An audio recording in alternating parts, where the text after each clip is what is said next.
Yan. Kaya na tayo. Magandang hapon, August 7. O 8? Oh, August 8. 1 o'clock ng hapon. Ngayon pa na kami kakain. Kasi nag-isip pa kami kung anong ulam nila. Wala nang stock. Kaya ang naluto ay... Ano ba ito? Ginisang pechay at saka baboy. Tapos may natirang langgunisa kagabi. 2 piraso. Kaya ang iuulam ko ay langgunisa kasi hindi ako kumakain ng pechay. Siya lang magpe-pechay. Okay. Kain tayo. Gabi, kumain ka. Mamaya na yung cellphone. Pagkain ng mahirap. Oo. Pero masarap.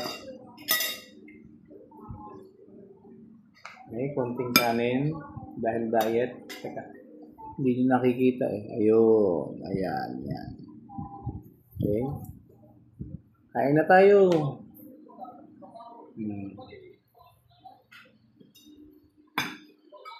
Siyempre, ang kukunin ko lang sa ulam ay yung sahog.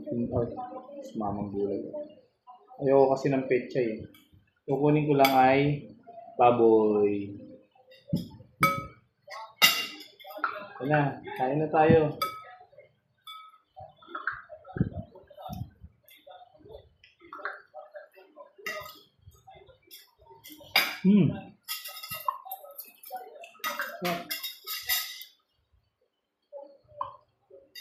Labay muna, kakain muna kami. See you later.